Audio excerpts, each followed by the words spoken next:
اب ہم آتے ہیں سیدنا صالح علیہ السلام کے قصے کی طرف۔ دن گزرتے گئے اور لوگ ایک بار پھر ابلیس لعین کے وسوسے میں آ کر کفر کی طرف پلٹ آئے، کیونکہ ابلیس کسی بھی شخص کو وسوسے میں ڈالے بغیر نہیں چھوڑتا۔ اس طرح ایک بار پھر کفر پھیل گیا، چنانچہ اللہ نے ان کی ہدایت کے لیے صالح علیہ السلام کو مبعوث فرمایا۔ یہ سمود کے پوتوں میں سے ایک عربی نبی تھے۔ ان کا نسب نامہ اس طرح ہے: صالح بن عبید بن سیاف بن ماشق بن عبید بن حاضر بن سمود بن ارم بن سام بن نوح علیہ السلام۔ گویا صالح علیہ السلام کا تعلق قوم سمود سے تھا، اور یہ قوم عاد کی نسل سے تھی۔ سمود کی قوم نے یمن کو خیر باد کہا اور جزیرے سے شمال کی طرف منتقل ہو گئے، پھر وہاں ہجر نامی ایک بستی میں جا ٹھہرے۔ قرآن کریم کی سورۃ الحجر اسی بستی کے نام سے موسوم ہے۔ قوم عاد کا تذکرہ سورۃ الحجر کے علاوہ سورۃ الاحقاف اور سورہ ہود میں بھی ہے۔ اللہ تعالیٰ سورۃ الحجر آیت 80 میں فرماتے ہیں: اور ہجر والوں نے بھی رسولوں کو جھٹلایا۔ ہجر قوم سمود کا مرکزی شہر تھا۔ اب وہ مدائن صالح کے نام سے مشہور ہے۔ یہ شہر مدینہ منورہ کے شمال مغرب میں 380 کلومیٹر کے فاصلے پر واقع ہے۔ یہ لوگ بھی پہاڑوں کو تراش کر گھر بناتے تھے۔ یہ صنعت اور کاریگری انہوں نے قوم عاد سے وراثت میں پائی تھی۔ اللہ تعالیٰ سورۃ الفجر آیت 9 میں فرماتے ہیں: اور قوم سمود کے ساتھ کیا کیا جنہوں نے وادی میں بڑے بڑے پتھر تراشے تھے۔ قرآن مجید میں اللہ تعالیٰ ایک مقام پر فرماتے ہیں: اور ہم نے قوم عاد اور سمود کو غارت کیا جن کے بعض مکانات آپ کے سامنے ظاہر ہیں۔ ان کے مکانات ان کی تباہی سے لے کر اب تک موجود ہیں۔ شام کے راستے میں خیبر، تیماء سے تبوک تک قوم سمود کے آثار پائے جاتے ہیں۔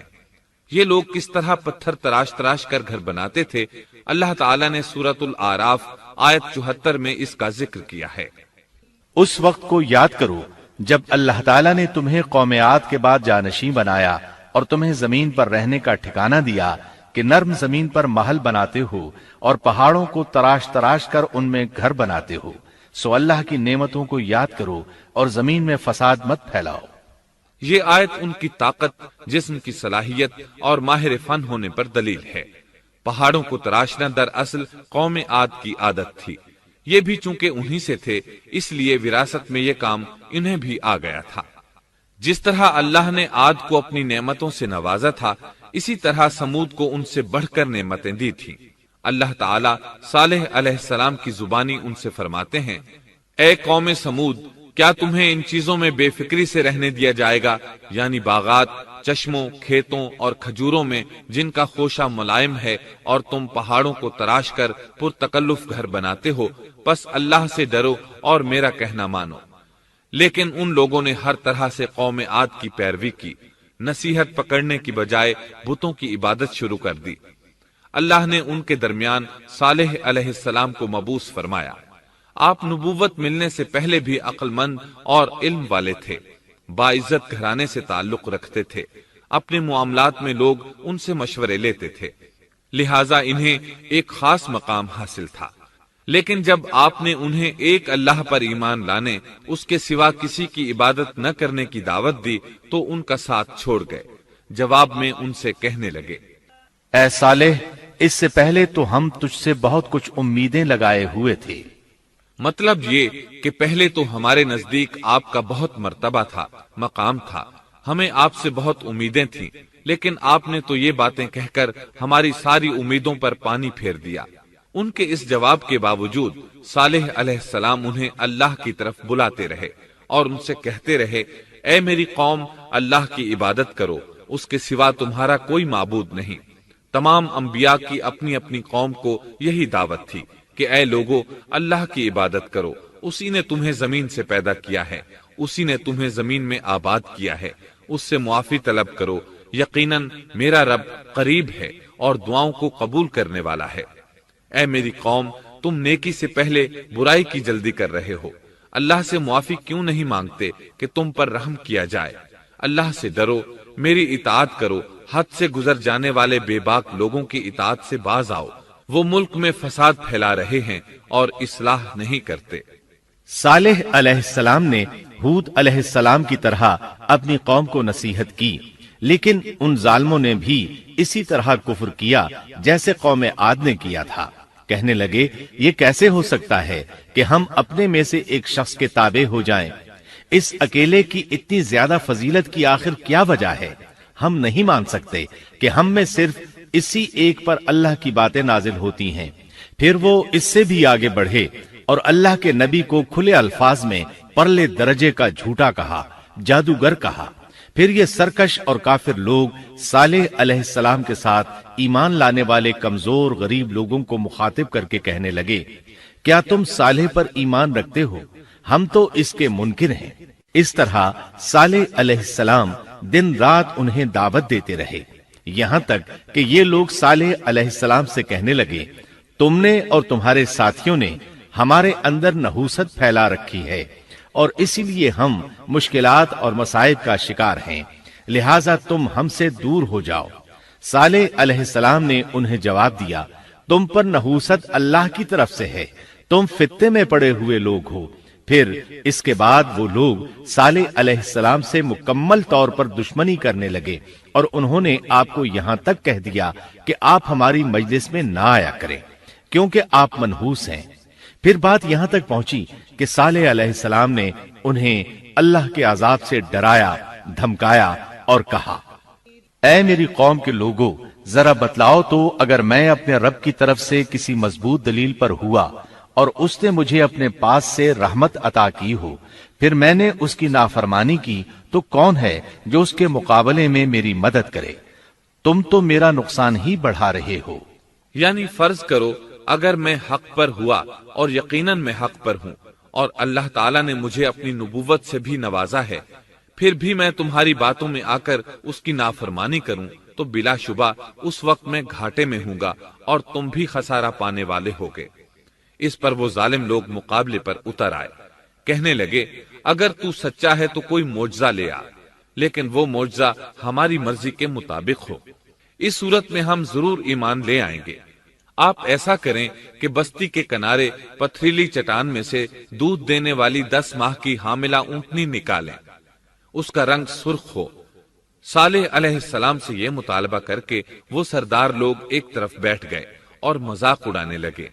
ایک کہنے لگا اونٹنی 10 ماہ کی ہو، حاملہ ہو، دوسرا کہنے لگا لازمی طور پر اس کا رنگ سرخ ہو، پھر ایک تیسرا سردار بولا اس کی کھال پر بہت زیادہ اون ہو، چوتھا بولا موٹی تازی ہو، ہم نے پہلے اس قسم کی اونٹنی دیکھی نہ ہو، پانچواں بولا وہ اتنی بڑی ہو کہ اکیلی ایک دن تمام کنویں کا پانی پی جائے اور دوسرے روز ہم پیئیں۔ یہ لوگ اسی طرح مذاق اڑا رہے تھے کہ صالح علیہ السلام نے ان سے کہا، اگر تمہاری مطلوبہ اونٹنی تمہیں مل جائے تو کیا تم ایمان لے آؤ گے؟ سب نے مل کر کہا، ہاں ضرور لے آئیں گے۔ صالح علیہ السلام نے فرمایا، تب تم ایک دن سب لوگوں کو جمع کر لو۔ مقررہ دن وہ لوگ جمع ہو گئے۔ ان کی موجودگی میں صالح علیہ السلام نے اللہ سے دعا کی، زمین پر زلزلہ طاری ہوا، ان کی آنکھوں کے سامنے چٹان پھٹی اور اس سے بالکل ویسی ہی اونٹنی نکلی جیسا کہ ان کا مطالبہ تھا۔ انہوں نے اپنی زندگی میں ایسی اونٹنی کبھی نہیں دیکھی تھی۔ اس میں وہ تمام صفات موجود تھیں جن کا ذکر ان لوگوں نے کیا تھا۔ اللہ تعالیٰ صالح علیہ السلام کی زبانی سورہ ہود آیت 64 میں فرماتے ہیں، اے میری قوم، یہ اللہ کی بھیجی ہوئی اونٹنی ہے، یہ تمہارے لیے ایک معجزہ ہے، اب تم اسے اللہ کی زمین میں کھاتی ہوئی چھوڑ دو اور اسے کسی طرح کی تکلیف نہ پہنچاؤ، ورنہ فوری عذاب تمہیں آ پکڑے گا۔ اس اونٹنی کو چونکہ کسی اونٹنی نے جنم نہیں دیا تھا، اس لیے اس کو ناقۃ اللہ یعنی اللہ کی اونٹنی کہا گیا۔ پھر صالح علیہ السلام نے فرمایا، لوگو سن لو، ایک دن یہ اونٹنی پانی پیے گی، ایک دن تم پیو گے، تم میں سے کوئی اسے تکلیف نہ پہنچائے، ورنہ اللہ کا بدترین عذاب تم پر نازل ہوگا۔ سورۃ القمر میں اللہ فرماتے ہیں، بے شک ہم اونٹنی کو ان کے لیے آزمائش بنا کر بھیج رہے ہیں، تم صبر کے ساتھ ان کے انجام کا انتظار کرو۔ اس نشانی کے ظہور کے بعد اللہ تعالیٰ نے صالح علیہ السلام کو مخاطب کر کے فرمایا، تم اب دیکھتے رہو کہ ان کا انجام کیا ہوتا ہے، ان کی سختیوں پر صبر کرو، ان سے کہہ دو کہ پانی پر ایک دن ان کا اختیار ہوگا اور ایک دن اس اونٹنی کا، خبردار کوئی زیادتی نہ کرے اور اس اونٹنی کو پانی پینے سے نہ روکے۔ سورۃ الشمس میں اللہ تعالیٰ فرماتے ہیں کہ ان سے اللہ کے رسول نے فرما دیا تھا کہ اللہ کی اونٹنی کی اور اس کے پانی پینے کی باری کی حفاظت کرو، یعنی اسے نہ تو پانی پینے سے روکو اور نہ ہی اسے کوئی تکلیف پہنچاؤ۔ اس معجزے کو دیکھ کر لوگ دو گروہوں میں بٹ گئے۔ بہت کم لوگوں نے صالح علیہ السلام کی پیروی کی، ان پر ایمان لائے، جبکہ اکثر لوگ پھر بھی اپنے کفر پر ڈٹے رہے۔ اللہ تعالیٰ فرماتے ہیں ان لوگوں نے خود معجزے کا مطالبہ کیا تھا، لیکن اس کو اپنی آنکھوں سے دیکھنے کے باوجود ظلم پر اڑے رہے اور کفر پر اصرار کرتے رہے۔ سورۃ الحجر آیت 81 میں اللہ فرماتے ہیں اور انہیں ہم نے اپنی نشانیاں بھی عطا فرمائی تھیں، لیکن پھر بھی وہ ان سے گردن موڑنے والے ہی رہے۔ اسی طرح سورہ بنی اسرائیل میں اللہ تعالیٰ فرماتے ہیں ہم نے قوم سمود کو نشان کے طور پر اونٹنی عطا فرمائی تھی، لیکن انہوں نے اس پر ظلم کیا۔ بلا شبہ وہ ایک واضح نشانی تھی، کوئی شخص یہ نہیں کہہ سکتا تھا کہ جادوگروں نے اسے پیدا کیا ہے۔ وہ اونٹنی ان میں موجود رہی، ان کے علاقے میں جہاں چاہتی چرتی، جب کنویں پر پانی پینے جاتی تو سارا پانی پی جاتی، وہ لوگ اس کا دودھ پیتے، دودھ سب کے لیے کافی ہو جاتا۔ ان کی آنکھوں کے سامنے اس نے ایک بچے کو جنم دیا، وہ شکل صورت میں بالکل اپنی ماں جیسا تھا، لوگ اسے دیکھ کر تعجب کرتے۔ بچہ اونٹنی کے ساتھ رہتا، یہ ایک واضح نشانی تھی، اس پر جادو کا گمان کیا ہی نہیں جا سکتا تھا۔ وہ اونٹنی ایک عرصے تک ان لوگوں میں رہی۔ اللہ فرماتے ہیں ہم نے قوم سمود کو بطور نشان کے ایک اونٹنی دی تھی، لیکن انہوں نے اس پر ظلم کیا، حالانکہ یہ نشانیاں ہم لوگوں کو ڈرانے کے لیے ہی بھیجتے ہیں۔ وہ لوگ اس اونٹنی کو دیکھ کر متعجب ضرور ہوئے، لیکن ایمان پھر بھی بہت کم لوگ لائے، حالانکہ اس نشانی کے بعد انہیں چاہیے تھا ایمان لے آئیں۔ پھر ایک دن قوم کے سرداروں نے مشورہ کیا کہ اگر ہم نے صالح کو اسی طرح چھوڑ دیا تو کہیں لوگ ہمیں نہ چھوڑ دیں اور صالح کے پیروکار بن جائیں۔ اس اونٹنی نے تو ہمیں مصیبت میں ڈال دیا ہے، ہم پورا ایک دن پانی کو چھو بھی نہیں سکتے، کیونکہ یہ سارا دن پانی پیتی رہتی ہے۔ پھر یہ اس قدر دیو ہیکل ہے کہ اسے دیکھ کر ہماری بکریاں بھاگ جاتی ہیں، اونٹ اسے دیکھ کر خوفزدہ ہو جاتے ہیں، لہٰذا ہمیں چاہیے کہ اس سے چھٹکارا حاصل کر لیں۔ وہ آپس میں مشورہ کرتے رہے، آخر انہوں نے ایک آدمی منتخب کیا۔ مورخین کا اس پر اتفاق ہے کہ اس کا نام قدار بن سالف تھا، اس کے ساتھ اس کا ایک ساتھی بھی تھا۔ ان دونوں نے مل کر اونٹنی کو قتل کیا۔ اللہ تعالیٰ سورۃ القمر آیت 29 اور 30 میں فرماتے ہیں پھر انہوں نے اپنے ساتھی کو بلایا، تب اس نے ہاتھ بڑھایا اور اس کی کونچیں کاٹ دیں، پھر دیکھا ہمارا عذاب اور ڈراوا کیسا تھا۔ اس قدار کے بارے میں نبی کریم صلی اللہ علیہ وسلم کا ارشاد ہے کہ پہلے لوگوں میں سے سب سے زیادہ بدبخت یہی تھا۔ اللہ تعالیٰ نے قرآن مجید میں اس کا ذکر یوں فرمایا ہے فَنَادَوْا صَاحِبَهُمْ، پھر انہوں نے اپنے ساتھی کو پکارا۔ سورۃ الشمس میں اللہ فرماتے ہیں اِذِ انبَعَثَ أَشْقَاهَا، جب ان میں بڑا بدبخت شخص اٹھ کھڑا ہوا۔ یہ بدبخت قدار اٹھا، اپنے ساتھی کو ساتھ لیا اور اونٹنی کو قتل کرنے کے لیے تیار ہو گئے۔ آپس میں مشورہ ہوا کہ یہ نہ کہا جائے ہم نے اسے قتل کیا ہے۔ اس طرح باقی لوگوں نے بھی ان سے اتفاق کیا۔ اللہ تعالیٰ سورہ نمل آیت 48 میں فرماتے ہیں اور اس شہر میں 9 آدمی ایسے تھے جو زمین میں فساد کرتے تھے اور اصلاح نہیں کرتے تھے۔ مطلب یہ کہ یہ لوگ فساد کی انتہا کو پہنچے ہوئے تھے، ان میں بھلائی نام کو نہیں تھی اور نہ ان کا فساد کی اصلاح کا ارادہ تھا۔ بخاری، مسلم اور مسند احمد کی ایک حدیث میں ہے رسول اللہ صلی اللہ علیہ وسلم نے ایک بار اپنے خطبے میں اس اونٹنی اور اسے مار ڈالنے کا ذکر فرمایا۔ آیت اِذِ انبَعَثَ أَشْقَاهَا کی تلاوت کرتے ہوئے فرمایا کہ جیسے ابو زمعہ تھا، اسی جیسا یہ شخص بھی اپنی قوم میں عزیز، دلیر اور بڑا آدمی تھا۔ تمام لوگوں نے اس بدبخت کے ساتھ عہد کیا اور اسے یقین دہانی کرائی کہ اگر تمہارے ساتھ کسی نے برائی کا ارادہ کیا تو تمام قوم تمہاری حمایت میں اٹھ کھڑی ہوگی۔ اس یقین دہانی کے بعد یہ بدبخت اونٹنی کے انتظار میں بیٹھ گئے۔ اونٹنی پہاڑ کی طرف سے آتی تھی اور پانی پی کر واپس چلی جاتی تھی، یہی اس کا معمول تھا۔ جب ان لوگوں نے چٹان سے اونٹنی کو نکلتے دیکھا تو اچانک حملہ کرنے کے لیے آگے بڑھے، لیکن اس کا جثہ دیکھ کر خوفزدہ ہو گئے، الٹے پاؤں بھاگے۔ بدبخت قدار نے اپنے ساتھیوں کی یہ حالت دیکھی تو ہنس پڑا اور آگے بڑھ کر اونٹنی کی ران میں تیر مارا۔ اس سے اونٹنی کی ران کی ہڈی ٹوٹ گئی اور وہ نیچے گر گئی۔ پھر اس ظالم نے اپنے ساتھیوں کو آواز دی اور آگے بڑھ کر اونٹنی کی کونچیں کاٹ دی۔ سورۃ الشمس میں اللہ تعالیٰ فرماتے ہیں، ان لوگوں نے اپنے پیغمبر کو جھوٹا سمجھ کر اس اونٹنی کی کونچیں کاٹ دی، پس ان کے رب نے ان کے گناہوں کے باعث ان پر ہلاکت ڈالی اور پھر ہلاکت کو عام کر دیا اور اس بستی کو برباد کر دیا۔ اونٹنی کی کونچیں کاٹ دیے جانے کے بارے میں اللہ تعالیٰ ایک دوسرے مقام پر فرماتے ہیں کہ پس انہوں نے اونٹنی کو مار ڈالا اور اپنے پروردگار کے حکم سے سرتابی کی اور کہنے لگے، اے صالح، جن عذابوں سے تو ہمیں دھمکاتا رہتا تھا، اگر تو واقعی پیغمبر ہے تو ان عذابوں کو ہم پر نازل کرا دے۔ اونٹنی پر حملہ ہوتے ہی اس کا بچہ بھاگ نکلا تھا۔ وہ پہاڑ کی چوٹی پر چڑھ گیا، 3 مرتبہ بلبلایا۔ یہ بدبخت اس کے پیچھے بھاگے اور آخر اسے بھی قتل کر دیا۔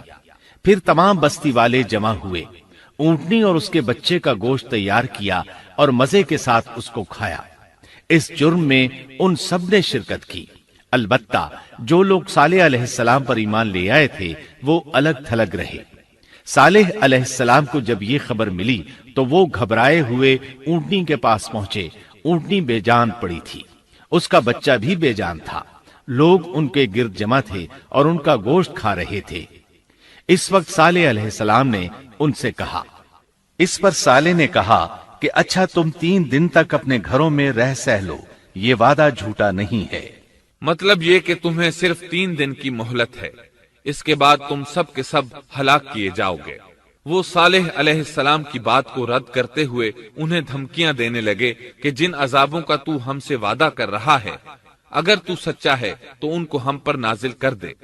اس کے بعد وہ جمع ہو کر مشورہ کرنے لگے کہ آج رات صالح کو بھی مار ڈالو۔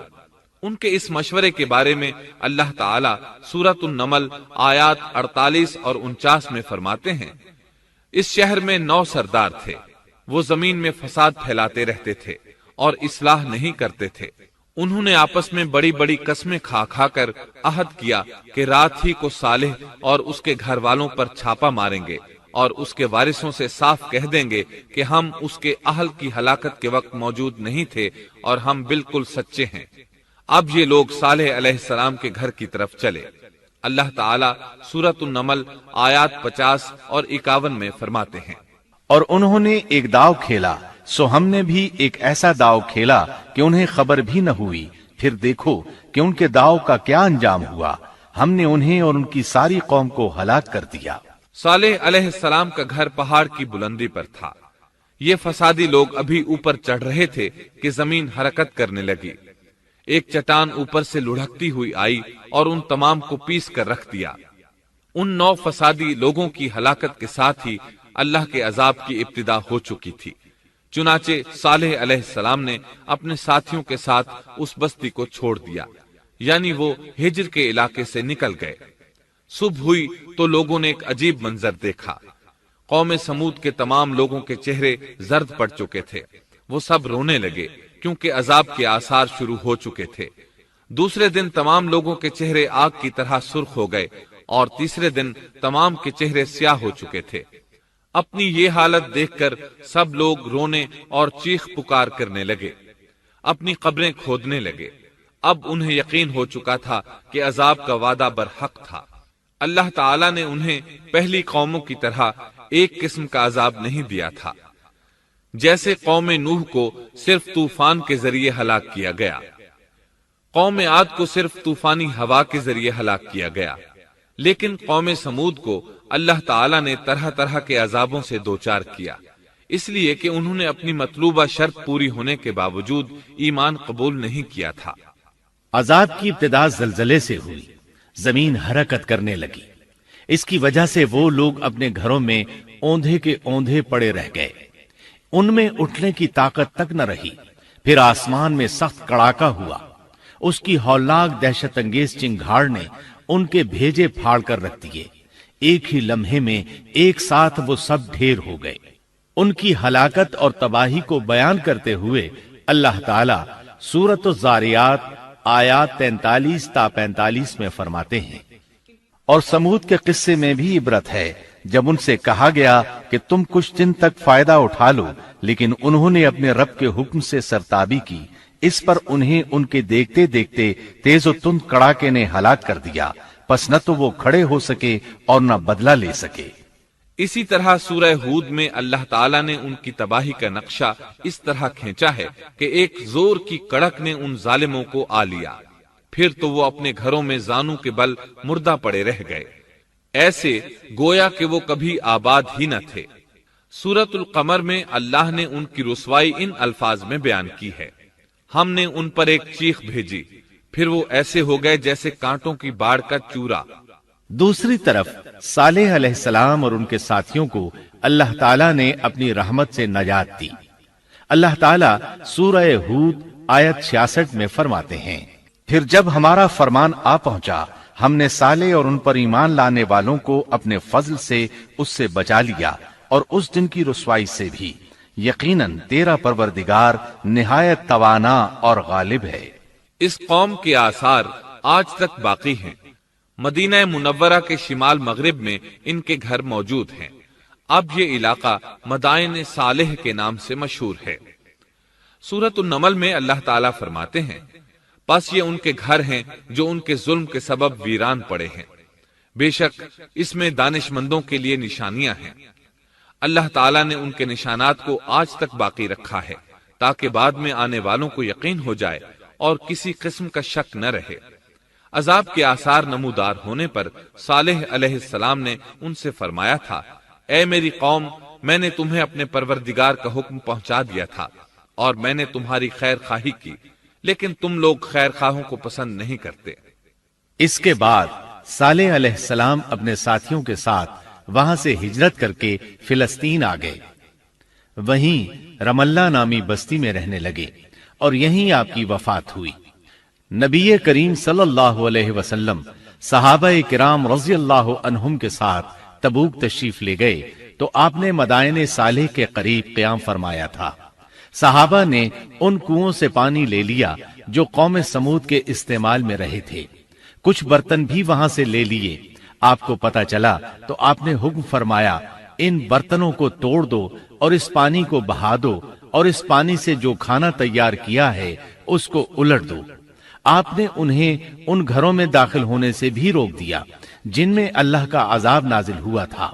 آپ صلی اللہ علیہ وسلم نے فرمایا، میں ڈرتا ہوں تم پر بھی ایسا عذاب نہ آ جائے جیسا ان پر آیا تھا، اس لیے ان کے علاقے میں داخل نہ ہوا کرو، اور اگر داخل ہونا پڑ جائے تو روتے ہوئے داخل ہوا کرو، اور رونا نہ آئے تو رونے جیسی شکلیں بنا لیا کرو تاکہ تمہارا شمار ظالموں میں نہ ہو۔ اللہ تعالیٰ فرماتے ہیں، آگاہ رہو، قوم سمود نے اپنے رب سے کفر کیا، سن لو ان سمودیوں پر پھٹکار ہے۔ قرآن میں ان کا قصہ 26 سے زائد مرتبہ بیان کیا گیا ہے۔ اس کے بعد لوگ ایمان کی حالت میں امن چین کی زندگی بسر کرنے لگے، لیکن پھر نئے سرے سے ان میں خرابی پیدا ہوئی۔ شیطان نے پھر اپنا کام دکھایا، ان کے دلوں میں وسوسہ ڈالا اور فلسطین، عراق، مصر اور جزیرے کے نواحی علاقوں میں شرک پھیل گیا۔ لوگ ایک بار پھر کفر کی طرف پلٹ پڑے۔ اس پورے قصے میں چند عبرتیں ہیں، آئیے ذرا ان کا بھی ذکر ہو جائے۔ اللہ تعالیٰ کی اونٹنی اگرچہ سیدنا صالح علیہ السلام کی نبوت کا ایک نشان تھی، ان کی سچائی کا ثبوت تھی، لیکن قرآن کریم کی وضاحت یہ ہے کہ وہ قوم سمود کی آزمائش کے لیے تھی اور وہی ان کی ہلاکت کا نشان ثابت ہوئی، جیسا کہ سورۃ القمر میں اللہ تعالیٰ فرماتے ہیں، بے شک ہم اونٹنی کو ان کی آزمائش اور امتحان کے لیے بھیجنے والے ہیں، پس تو ان کے انتظار میں رہ اور صبر اختیار کر۔ سنت اللہ یہ رہی ہے کہ اگر وہ اپنے پیغمبر کو کسی قوم کی ہدایت کے لیے بھیجے اور قوم اس کی ہدایت پر کان نہ دھرے تو ضروری نہیں کہ وہ قوم ہلاک کر دی جائے، لیکن جو قوم اپنے نبی سے اس وعدے پر نشان طلب کرے کہ اگر ان کا مطلوبہ نشان ظاہر ہو گیا تو وہ ایمان لے آئیں گے، اور پھر نشان آ جانے کے بعد وہ ایمان نہ لائے تو اس قوم کی ہلاکت یقینی ہے۔